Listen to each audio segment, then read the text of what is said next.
Happy New Year's, everyone! It is now 2026 in the Wild West and in the rest of the world as well. As 2025 has come to an end, I would like to make a recap video, like I have in previous years, about this year's great achievements. Let's recap 2025. Starting simple in the month of January was the old Christmas 2024 update being reverted. We move on to February and March, where literally nothing happens. That's right, this game, at this point, was pretty dead, but that's okay, because with the coming of April, we get our first real treat, and that is the progression trailer. This trailer seemed to spark a bit of hope in the Wild West community, which was great, because this community definitely needed hope. And that about does it for April. These early 4 months have not really had a lot, but don't worry. It's all about to pick up in May, where we finally get the progression update. Oh my god, we got tons of new skills, 12 new skills to be exact. Membership tokens and memberships you can purchase. A new whole bank that looks amazing and you can rob it, and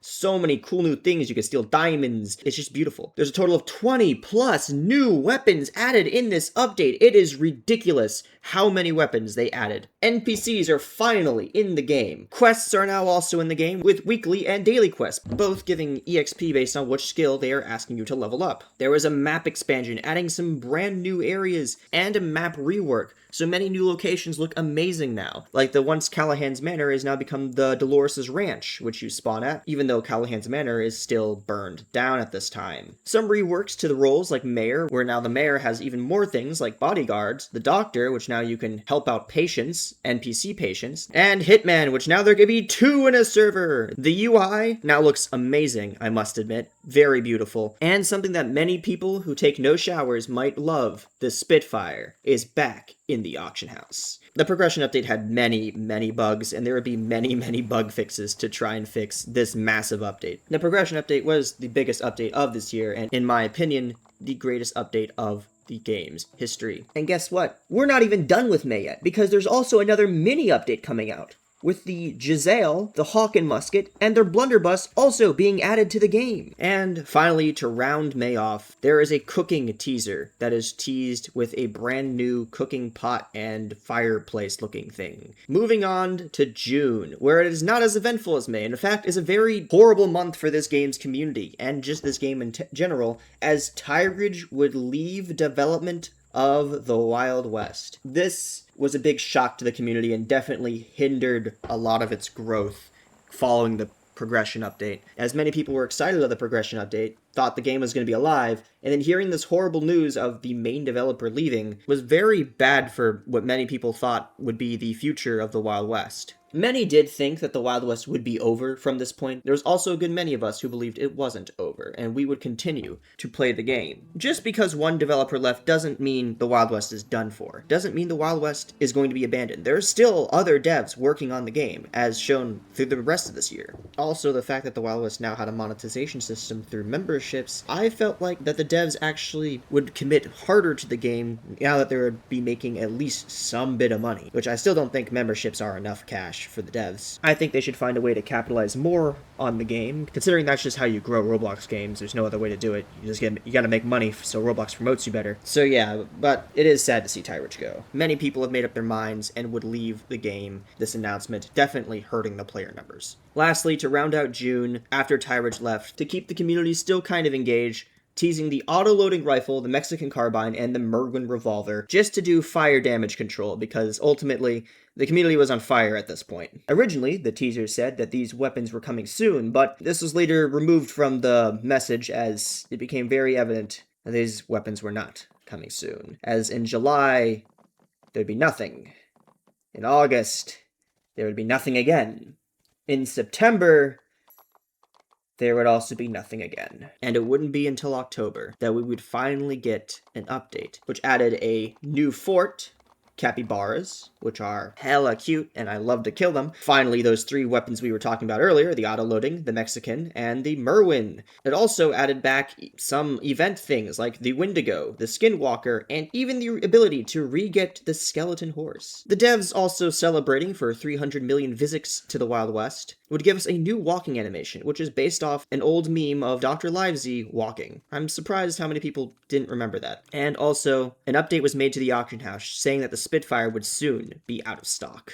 November has finally rolled around, and on the 1st of November, we would get the Halloween update. The devs took a little long, it's in November, so whatever, they got it out at least. Better late than never, I guess. And in the Haunting, we would get a revamped Lynx rifle. How cool. As long as the revamped Lynx, we would also get a special Lynx rifle, the Spectral Lynx, which has a bayonet attached to it. Very nice. We would also get the rebuilding of Callahan's Manor. Well, I guess it's now Dolores' Manor, actually. A new storm event was added, the zombie storms, which is just weird because zombies don't drop anything. You would also, in your inventory during this event, would have the wand item. The wand was very fun, but also very useless. The wand has a slight reference to the fact that the devs were working on the Wild Seas in the past. It's to no clue if the devs are still working on it, which, we can only hope, but let's be real, they're probably not. More things like new cosmetics were added, as well as NPC ghosts. Ghosts were very nice. They could drop special things like hats. This is how you obtain 2 of the cosmetic hats. The little spirit things you pick up that you would turn in 50 for to get the Spectral Lynx, as well as the Haunted Trinket, which would turn you into a ghost at nighttime. And an update was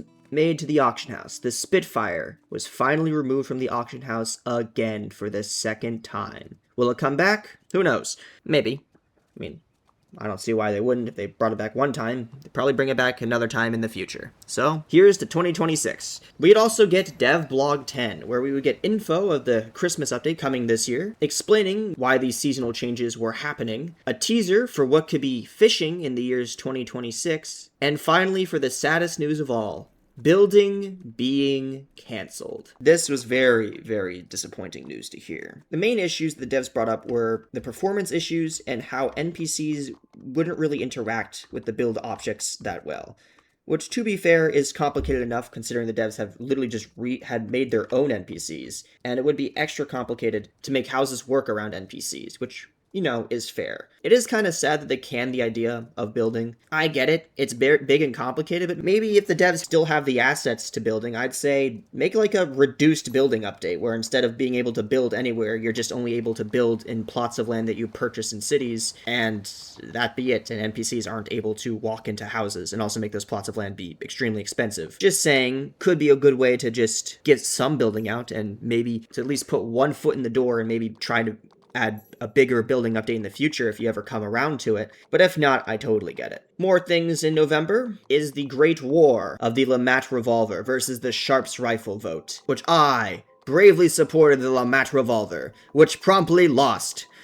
Gosh darn it. Sadly, the LeMat would lose the vote, meaning the LeMat rework would be pushed back to later, and we would be getting the Sharps rework sooner instead. And to round off November, the Halloween event ended the 11th, giving us 11 days of Halloween, which isn't that bad, I guess. And for the last month of the year, December, where we wait until the end of the month to finally get the Winter Wonder update, where we get that Sharps remodel. Hey, would you look at that? Along with the Sharps remodel, we would also get a festive Sharps for the Christmas event. Hot chocolate came back this year as well as the nice Santa's workshop building. Along with that, we would also get the Sidewinder pistol, and another secret pistol if you go to the codes menu, which was also added in this update, and type 300M, where you would get the Merwin Snubnose. Getting back to the Winter Wonder update, there were secret gifts all over the map that you could pick up. Giving a gift to a player would give them the festive Sharps, but if you gave a gift to one of 3 elves that had name tags, you could either get the igloo, the snow barricade, or the festive holster. Meaning you would need at least 3 secret gifts to give to these elves to get all these new items. There would also be the bringing back of Naughty and Nice tokens. These are the same Naughty and Nice tokens from the year 2021, but hey, I guess it's nice to see them finally have a use again. They could be used in Santa's shop to get cool stuff like the reindeer horse and some nice cosmetics, including the frozen axe, which is also back, which I bet many people are not too satisfied for bringing back, but that's whatever. Final things to round off Winter Wonder is the festive capybaras, which looks super cute and super killable. Oh, I just love killing cute things. As well as the firework launcher back in the shop. You can now blow up more people with fireworks, even though they do no damage. More things in December that is not related to the Christmas update is a brand new reporting system. Would you look at that? It looks very beautiful, and you and maybe it works. I don't know. Try it. Report some auto miners and other hackers, because they're more common than we'd like to admit. As finally in December, the Outlaw Guild is bugged due to the Christmas update. Isn't that great? Meaning if you get more XP, you just won't level up. For whatever freaking reason. I don't know if they fixed this yet. They probably haven't. I don't know if they're going to fix it the day Christmas ends. But all I know is that I think it's still active. Could be wrong on that. But it's probably going to be fixed by at least the removal of the Christmas update, if it hasn't been fixed already. Ultimately, 2025 has been a pretty good year for the game. And I'm happy to say it's even been a great year for my channel, where I passed well over 5,000 subscribers and pushing straight to 6,000. I've done many cool things this year. My most favorite thing I've done this year is participated in the Wild West Hunger Games event with a bunch of other YouTubers. That was super fun, and I hope, again, that this year we're going to be doing it again. I gotta give a lot of credit to the Wild West Wiki for all these images that I've taken from it. Thank you for free images. Here is to a good 2026, everyone. Like and subscribe, because it's the end of the video, and I still have to freaking grind Justice. I haven't finished grinding Justice yet.